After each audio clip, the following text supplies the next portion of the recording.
Welcome back to the channel, everybody. We are here for part 2 to continue on with this Pawn Stars reaction of 7 super high appraisal items that have been brought into the shop. And after those first few that we've seen, I'm interested to see what else is going on. Maybe we'll see some more of our guy Alex. Once again, these videos will be blurred out somewhat to avoid copyright and to make sure that this can get uploaded.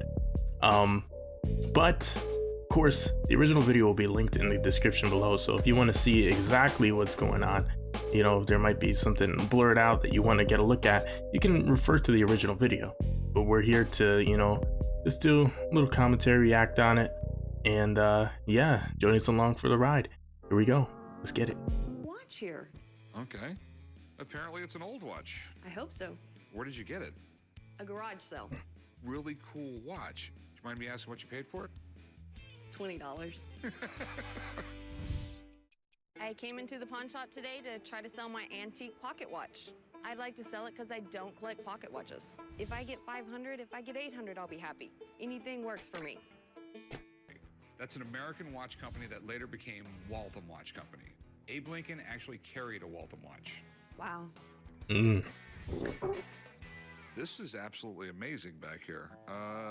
Earl Butler Hero saved my life at Cross Keys, Robert M. Scott.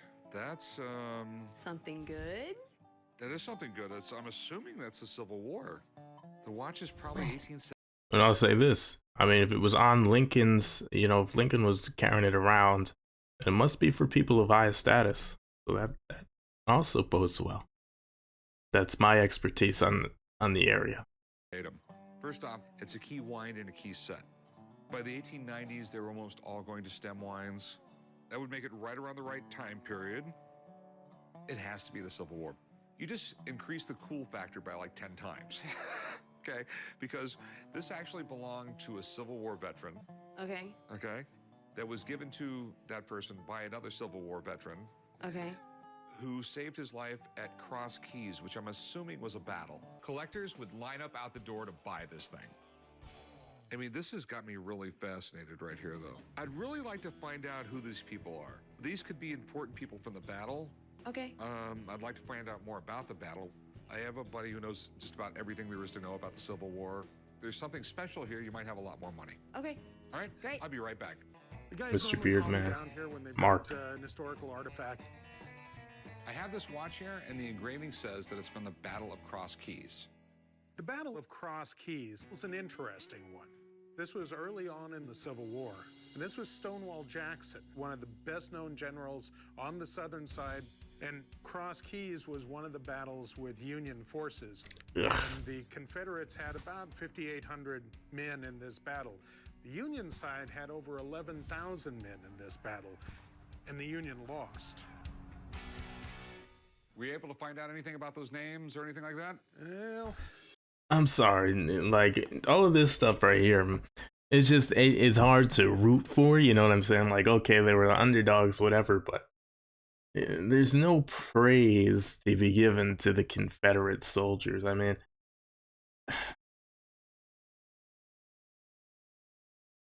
just any war where slavery was still something that existed, I can't give too much praise to those people, man. I can't give any at all, to be honest with you. But theoretically, a feat of staying alive down that many people is impressive, but no claps from me for that. I mean, yeah. That shit should have been settled a long time ago. in looking at it, I think that this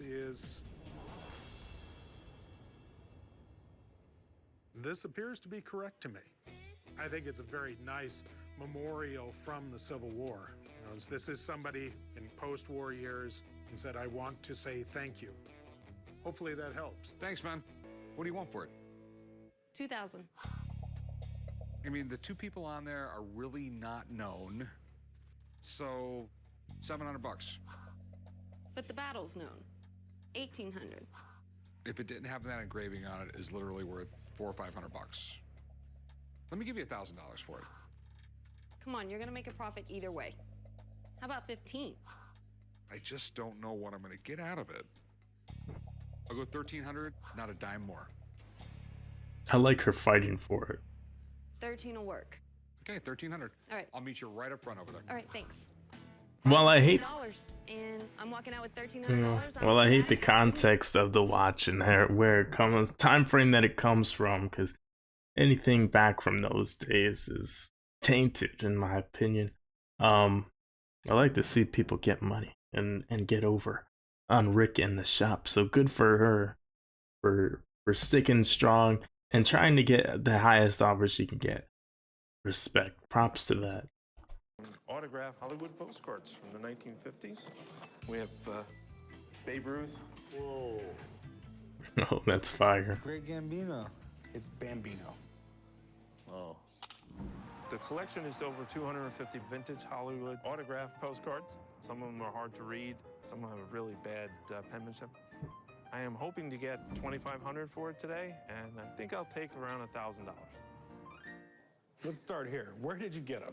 My great uncle was a grip in Hollywood in the 50s, and he would have them sign them and then send them to my mom, and she gave them to me.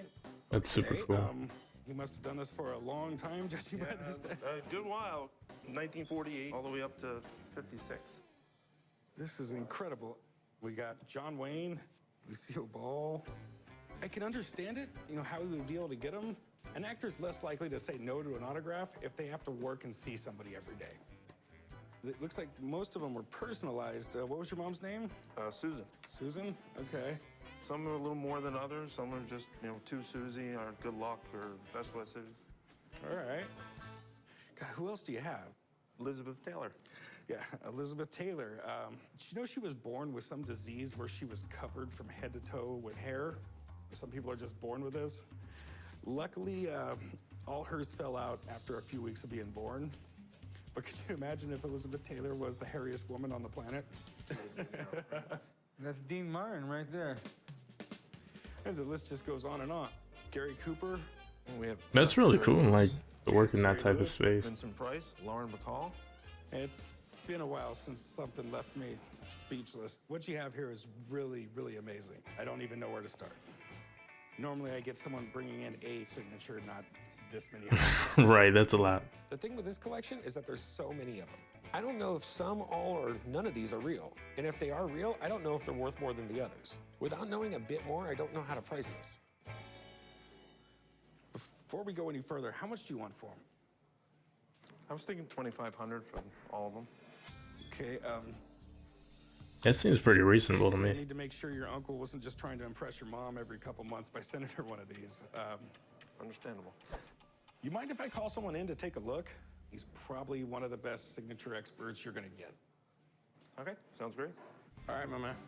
When it comes to celebrity autographs, this guy might have a gold mine on his hands. This guy only asking for 2,500, and I don't claim to be an expert at any of this stuff. I'm just thinking, like, theoretically, like, for him to ask for 2,500 for all this stuff seems pretty reasonable, considering, like, depending on the name of a certain person on the card, they could probably yield a pawn shop more than that just for one. Like I'm thinking like Lucille Ball, like that's a pretty big name, you know what I mean? So, yeah, we'll see what he says, what the expert says. Just a massive stack. Tell me a little bit about the history. My uncle was a grip in Hollywood during this time, and he would have them sign it to Susie or Susan, my mother, and then he would address to her in Brooklyn and send it to her. And that went on for about 8-10 years. Was it just sitting like in a shoebox packed away in a closet somewhere? It was sitting in a shoebox for as long as I can remember. You took it out of the shoebox, you put it in these containers, and here we are today. That's it. Wow. I mean, I'm kind of blown away by all this. And just the fact that they're all dated. Yeah. That makes it great. I mean, actually, I think that's probably the more cool thing. The dates on each one. That's pretty awesome. I mean, you could chart these things exactly to when they were signed. It's okay if I have a look through some of these? Okay. Please do. All right. Maybe you'll be able to recognize some of them. Do you guys know who this is? Jimmy Stewart. That's Jimmy Stewart. Liberty Valance. Yeah, It's a Wonderful Life. One of the most famous actors of all time. Do you guys know who that is? Paul Newman. We're talking about the dressing, Paul Newman? Yeah, the dressing, the salsa. But the great actor Paul Newman, one of the toughest autographs to obtain in person. There's no doubt that his uncle was pretty well liked on the set to be able to approach someone like Marilyn Monroe, Babe Ruth. I mean, this guy must have been really popular. Yeah. Whoa, you guys know who that is? Marlon Brando. I mean, this is about one of the strangest guys you're ever gonna come across and one of the best actors of all time. You know, back in his later years, I mean, I'm talking like 80s, 90s, if you were lucky enough to approach this guy in the street and even ask for his autograph, he used to give you a set of trivia questions you have to answer. And if you answered one wrong, didn't matter, you wouldn't get his autograph. But if you got all 5 right, he'd sign for you. But with Marlon Brando, when he signed, especially later in life, it was like instant gold. I'm seeing some great names in here. Susan Hayward, Joe DiMaggio. It's pretty amazing. I just keep pulling more and more and more. It's just an amazing assemblage. I mean, we're looking at a bunch of deceased celebrities, stuff that you're not going to get signed anymore. And the most important thing to collectors, that's a vintage dated signature. And that's a really big deal. So, what do you think? This stuff is all no good. It was a big waste of my time to stand here and go through this stuff. I mean, that's the unfortunate part about it. Really? No.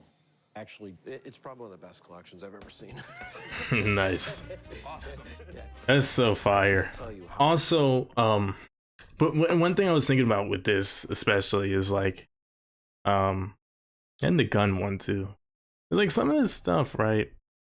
You get it, and I'm sure you can get a lot of money for it.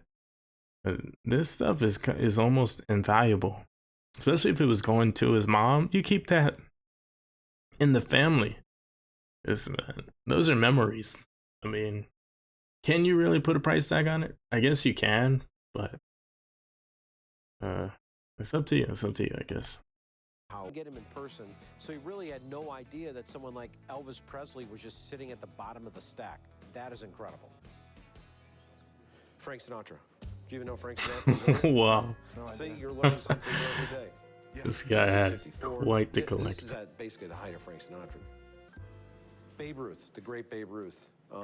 This one I really enjoyed a lot. It's dated May 3rd, 1948. You know, 3 months later, Babe Ruth was dead. The great thing about this Ruth signature is in ballpoint pen. Babe Ruth had a heavy hand, liked to sign in fountain pen. Now, I've had a chance to certify 3,000, 4,000 authentic Babe Ruth signatures in my time at PSA. I've seen maybe 10 sign a ballpoint pen. That's how rare they are. Wow. Well, On and on. You're looking at anywhere from about $8,000 to $12,000. Wow. still on 2,500? No. I really, really appreciate it. Of course, anytime, Mac. Usually, I am the guy who gives the bad news. So today, I gave some good news. Wow. It felt really good. All of those signatures are legitimate. We found out a Crazy. lot, man. You going about What do you want for him now? 7,000. Start at 8,000 then? I'm gonna be really honest with you. I'm gonna get a lot of money for these when I sell them. But it's gonna take years and it's gonna take money. As great as it is to have Babe Ruth's signature, it's really hard to sell it on a postcard in a stack. You know, it's gonna have to be displayed, put it in a frame. I mean, we're talking, it's gonna cost me $200 to $300 for each one of these I sell. You wanted 2,500. I'll give you $6 grand. You gonna take $6 grand? 2.7. Yeah, I think so. That works. Ah. I'm sure my mom will be. I don't like when they don't give any fight back. $6,000 But for it. 6 is So, 6. Keep it a secret. Hey, can I help you? Hello. Yes, actually, I have this. All right. Are you a stamp collector? I'm not, but they do appear to be very valuable. They're extremely old. All right. The stamp that lost us the American colonies. Stamp of 1765 issues in accordance with the Greenville Stamp Act in the attempt to tax the American colonies. Oh, wow. I think this is a stamp in relation to the Stamp Act. Too bad my boss isn't here because he would really want to nerd out on this right now. I'm here to sell some old stamps that I have. They're definitely unique.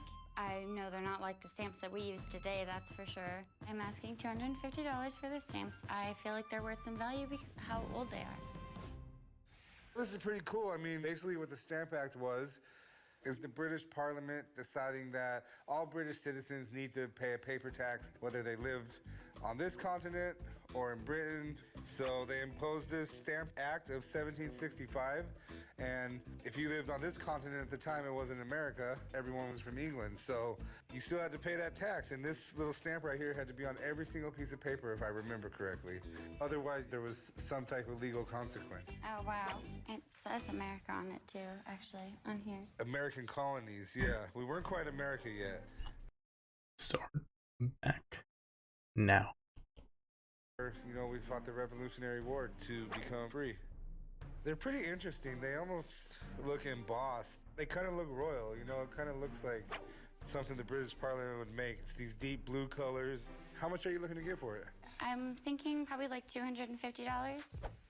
Well, normally I'd just go get my boss, but he's not going to be back for a few hours. If you have a few minutes to hang out, though, I can call my buddy, and he knows the value of all this kind of stuff. Would love this. Yes, you're right. These are really, really interesting.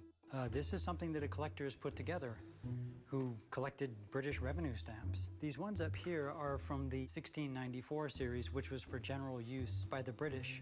However, this one here appears as a stamp issued by the British in line with the Stamp Act. Well, the Stamp Act was a way for the British Crown to raise money in the colonies in America. Remember, they had just come out of fighting the French and Indian War. They emerged victorious, but it was very expensive, and they wanted to recoup some of that money. So they came up with a Stamp Act. Yeah, this one says America. This is wonderful. So this is an important stamp. Seems like there'd be a lot of these if you had to stamp it on every piece of paper. You would think it was a relatively short-lived act. It was introduced in 1765 and just a few months later repealed. So there wasn't a lot of opportunity for their use. What kind of value would you put on it? Well, the basal value is about $400 or $500 if you're buying it in a stamp auction. But this also has some other stamps. I think to any advanced collector, it's easily a $1,000 item. Nice. Awesome. Nice. Okay. Well, You're gonna try to get like All right, congratulations. 4 or 5 off of it, I bet. It looks like someone's happy with what they heard. Yeah, I had no idea. I'm working with 1,000 now. How does that sound to you? It sounds like a little too much to me. Would you take $450? $450. That, I think maybe if it was just these, but... What are you thinking? Well, I don't want to sell them for half what they're worth, so how about $650? You think you could do 600? I don't think so. That's a little too low. That's almost selling them for half what they're worth. 250 to 650, huh? She's standing pat. I respect it. I really want to show them to my boss, so I'm gonna make a deal. Nice. $650. $650. All right. Meet me right up here at the counter. Okay. I'll take these. I'm leaving here with $650 for those stamps, and Clap that's it more up than for I was her. looking for, and that's awesome.